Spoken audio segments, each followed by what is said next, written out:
Friends, हमारे सनातन धर्म में पूजा पाठ का विशेष महत्व है और नवरात्रि में दुर्गा सप्तशती का पाठ करना अत्यंत फलदायक माना भी गया है। लेकिन दुर्गा सप्तशती के पाठ को लेकर बहुत लोगों के मन में संशय की स्थिति रहती है कि कैसे पाठ किया जाए, क्या पढ़ना है। और आजकल की जो बदलती जीवन शैली है और बिजी शेड्यूल में से समय निकालना बहुत मुश्किल हो जाता है। तो क्या दुर्गा सप्तशती किताब में कुछ ऐसे पाठ हैं जिनका अध्ययन करने से संपूर्ण सप्तशती पाठ का लाभ प्राप्त किया जा सकता है? तो ऐसे ही संशय को दूर करने के लिए आज का ये वीडियो है। तो वीडियो एंड तक ज़रूर देखिएगा और मुझे बताइएगा कि आपको ये कैसा लगा। इसी के साथ मैं रश्मि आपका स्वागत करती हूँ अपने channel food and creativity corner में। तो चलिए जल्दी से देख लेते हैं।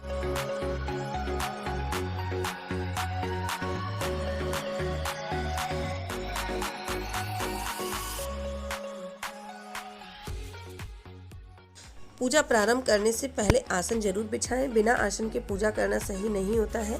कुशा का आसन या ऊन का आसन सर्वोत्तम माना गया है, लेकिन महिलाओं को ऊन का आसन और कुशा के आसन पर बैठकर पूजा नहीं करनी चाहिए। तो कोई भी आसन रेशमी हो, सूती हो, उसे बिछा लें, उसके बाद पूजा करें। लाल कपड़ा बिछाकर श्री दुर्गा सप्तशती की पुस्तक को शुद्ध आसन पर रखें। दुर्गा सप्तशती की किताब को लाल कपड़े में ही रखना चाहिए और पूजा करने से पहले माथे पर अपने रोली जरूर लगा लें। दुर्गा सप्तशती के पाठ में कवच, कीलक, अर्गला के पाठ में पहले सापोद्धार करना जरूरी माना गया है, क्योंकि कहा जाता है कि दुर्गा सप्तशती का हर मंत्र ब्रह्मा, वशिष्ठ, विश्वामित्र ने स्थापित किया हुआ है। सापोद्धार के बिना दुर्गा पाठ का फल नहीं मिलता है। नवार्ण मंत्र से पुस्तक की स्थापना करके शापोद्धार करना चाहिए। उत्कीलन मंत्र का जाप शुरू में तथा अंत में 21 बार किया जाता है। भुवनेश्वरी संहिता में कहा गया है कि जिस प्रकार वेद अनादि है उसी प्रकार सप्तशती भी अनादि है। जिस प्रकार योग का सर्वोत्तम ग्रंथ गीता है, उसी प्रकार दुर्गा सप्तशती शक्ति उपासना का श्रेष्ठ ग्रंथ माना जाता है। दुर्गा सप्तशती के 700 श्लोकों को 3 भागों में विभाजित किया गया है। ये है प्रथम चरित्र, जिसे महाकाली का नाम दिया गया है, मध्यम चरित्र महालक्ष्मी और उत्तम चरित्र महासरस्वती के नाम से जाना जाता है। प्रथम चरित्र में पहला अध्याय आता है, मध्यम चरित्र में दूसरे से चौथा अध्याय आता है और उत्तम चरित्र में 5 से लेकर 13 अध्याय आते हैं। पाठ करते समय कम से कम एक चरित्र का पूरा पाठ करना चाहिए। एक बार में अगर तीनों का चरित्रों का पाठ कर लिया जाए तो बहुत उत्तम माना जाता है। सप्तशती के तीनों चरित्रों का पाठ करने से पहले कवच, कीलक और अर्गला स्तोत्र, नवार्ण मंत्र और देवी सूक्त का पाठ करना चाहिए। इससे पाठ का पूर्ण फल मिल जाता है। अगर पूरा पाठ करने के लिए किसी दिन समय ना हो तो सिंध कुंज का स्तोत्र का पाठ करके देवी से प्रार्थना करें कि वह आपकी पूजा जरूर स्वीकार करे।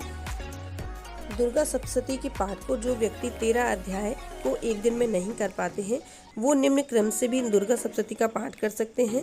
प्रथम दिवस पहला अध्याय कर सकते हैं, दूसरे दिन दूसरा और तीसरा अध्याय, तीसरे दिन चौथा अध्याय, चौथे दिन 5, 6, 7, 8वां अध्याय, 5वें दिन 9वां और 10वां अध्याय, 6वें दिन 11वां अध्याय और 7वें दिन 12 और 13 अध्याय, 8वें दिन मूर्ति रहस्य, हवन और क्षमा प्रार्थना, 9वें दिन कन्या का भोज करके अपनी पूजा को समापन कर सकते हैं। मैं इसका चार्ट वीडियो में दे दूंगी, तो आप वहां देख लीजिएगा। देवी अथर्वशीष का पाठ अष्टमी के दिन अगर 10 कर लिए जाएं तो उसी क्षण मनुष्य पापों से मुक्त हो जाता है।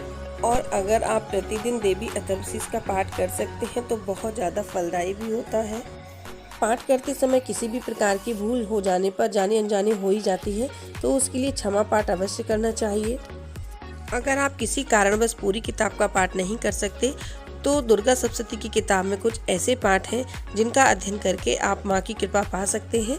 वो हैं सप्तश्लोकी दुर्गा, 108 नामावली, 32 नामों की माला, सिंध कुंज का और क्षमा प्रार्थना। पूजा प्रारंभ करने से पहले दीपक जरूर जलाएं और जब तक आपकी पूजा का समापन नहीं हो जाता तब तक दीपक जलना चाहिए। अगर आप अखंड दीपक जलाते हैं तो बहुत अच्छा है, लेकिन अगर नहीं जला पाते हैं तो एक बार में इतना घी या तेल उसमें भर दीजिए कि जितने देर उसको जलना है उतना देर जल जाएगा। पूजा में हमेशा 2 दीपक जलाने चाहिए, एक तेल का और एक घी का। कहते हैं घी का दीपक जलाने से पुण्य की प्राप्ति होती है और तेल का दीपक जलाने से पापों का नाश होता है। दुर्गा सप्तशती की किताब में कुछ शब्द ऐसे हैं जिनका हमें प्रयोग नहीं करना चाहिए, जैसे कि पाठ के में अध्याय समाप्त होने पर इति, बद, समाप्त जैसे शब्दों का प्रयोग नहीं करें। इति शब्द का प्रयोग करने से धन धान में कमी आती है। बद शब्द के उच्चारण से कुल वृद्धि में बाधा आती है। समाप्त शब्द का प्रयोग करने से आरोग्य में कमी आती है। तो कुछ बातें ऐसी होती है जिन्हें हम ध्यान में रखकर अगर पूजा करते हैं तो उसका फल हमें जरूर मिलता है। और माँ तो वैसे भी बहुत दयालु है, आप किसी भी तरह से उनकी पूजा करिए। श्रद्धा, बस श्रद्धा और भक्ति होनी चाहिए। नवरात्रि में माँ के 9 दिन 9 स्वरूपों की पूजा की जाती है। प्रथम दिन शैलपुत्री का होता है, दूसरे दिन ब्रह्मचारिणी, तीसरे दिन चंद्रघंटा, चौथी कुष्मांडा, पांचवी स्कंद माता, षष्ठम कात्यायनी, सप्तम कालरात्रि, अष्टम महागौरी और नवम सिद्धदात्री। ये 9 देवियाँ हमारी सभी मनोकामनाओं को पूरी करती हैं और अपनी कृपा दृष्टि बरसाती हैं। इस तरह पाठ करने से माँ दुर्गा की विशेष कृपा प्राप्त होती है और पुण्य फल की प्राप्ति होती है। तो गाइज, अगर आपको थोड़ी सी भी जानकारी अच्छी लगी हो तो प्लीज़ मेरे वीडियो को लाइक कर दीजिएगा, शेयर कर दीजिएगा, जिससे कि और लोगों को भी ये जानकारी हो जाए और वो भी माँ की कृपा का लाभ उठा सके। फ्रेंड्स, अगर वीडियो थोड़ा सा भी पसंद आता हो तो प्लीज़ सब्सक्राइब ज़रूर कर दीजिएगा मेरे चैनल को। तो जल्दी ही मिलते हैं नेक्स्ट वीडियो में, तब तक के लिए take care and bye bye.